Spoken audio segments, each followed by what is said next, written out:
If you found this video, you might be in a rut. And if that's true, you have one job for the rest of this video. Stop beating yourself up. And subscribe, only if you want to though. You have been told that you lack discipline, or that you don't understand the grind set. Stay fucking hard! Well, you don't have a character flaw.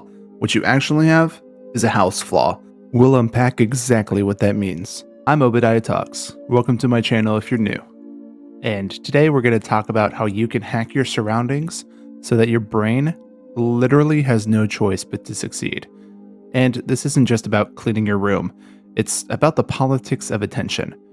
Today's modern systems, think social media, streaming, hell, even your fridge layout, those are all designed to keep you predictable.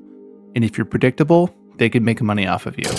So any day that you're doom scrolling, you're just another person who's easy to sell to. What we're going to talk about today isn't just rearranging furniture. We're setting a self-defense against your own distraction. I'm going to paint a familiar picture for you. You tell yourself, I'm going to start working out, and I'll start on Monday. Then what happens? Monday comes and all that fervor that you had when you set that goal is gone. And yet another day goes by where you're not accomplishing your goals and you push it back to next Monday. Might I suggest instead of doing that, asking yourself, what's stopping me from working out right now? And usually it's just friction. We're going to look at our boy Bob again, and we're going to see how we can turn his home into a productivity trap. As a brief reminder, when we met our friend Bob before in our previous videos in this series, he had 4 areas of his life that he wanted to improve in: his fitness, his work, his finances, and his sleep. We're going to take a look at each one and how today's principle applies to each area in his life. We're going to start with fitness. Number 1, fitness. Bob's dumbbells used to live rent-free in his closet, never being touched. Now, he sets them directly on the couch, his favorite place that he used to doom scroll. Before he can couch rot, he mentally and physically has to acknowledge and move the weight. He is forced to actively participate in his goal before he can indulge in the distraction.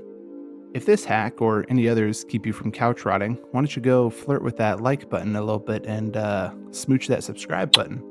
It's completely free and it really helps the channel. Number 2, work. The old poop and scroll. So Bob, like most people, will usually take his phone into the bathroom with him to do the old poop and scroll. And what else are you gonna do? Boss makes $1, I make a dime. That's why I poop on company time. Am I right? Well, whenever Bob does this, he loses about 20 minutes of his workday. And that's not the best use of his time. So an easy way for him to lock in is the Collateral Rule, which is he basically holds his phone hostage in his desk drawer before he can go to the bathroom. And literally you just put it in a drawer. Out of sight, out of mind. And next thing you know, you're pooping with lightning speed. Number 3, finances. Bob used to try to relax at night with a little retail therapy. You know, scrolling on Amazon, seeing what the algorithm is suggesting he buy today. And it was hurting his wallet. Now what he does is he prints out his budget and sets it on his pillow every night. So before he goes to bed every day, he has to physically touch the financial reality before he can go to sleep. This is tactile novelty and making the invisible numbers in his bank account be real and tangible and right in front of him. He can't ignore it. Number 4, sleep. The shroud method. On Sunday night, Bob puts a blanket over his TV. And look, he's not hitting his TV with a band hammer. Yep, you're banned. He's just removing the visual cue. And if his brain doesn't see the screen the second he walks in when he comes home from work, then the autopilot neural pathway doesn't get a chance to get triggered and be engaged. It's pretty simple. Controlling our environment is such a high-yield behavior in the currency of momentum, and the return on investment only goes up with time. The behavior changes into other behaviors before you know it. And Bob has introduced positive momentum into his life through just changing his surroundings. This is going to be our last video in momentum, So I'll summarize a few of the lessons and other tips that we've talked about along the way. Momentum itself can be a blessing and a curse, and it's important to take into account where you are right now and how momentum might be helping or even hindering you. And if you find yourself in a rut, remember the lessons that our friend Bob had.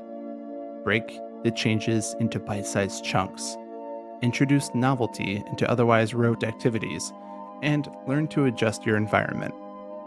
So, some examples of these that are really practical: don't use your phone until 12 o'clock. The time is going to pass by regardless of whether or not you try these tips and tricks.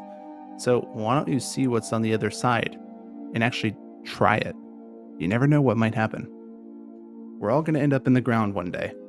So, if we know where our race ends, why not make the middle part actually as awesome as possible? Someday, you'll run out of some days. So, live right now. Thinking and dwelling on all the work and effort that a task is going to take, instead of just focusing on the payoff, is what keeps us stuck in inaction. And when you think about it that way, discipline is such a small price to pay to achieve your dreams. And if you do all of this, you're well on your way to creating positive momentum. If you like this video in this series, go ahead and like, comment, and subscribe. And that'll let me know that you, well, liked it. And I'll probably make more, because what else am I going to do with that information? It's positive feedback.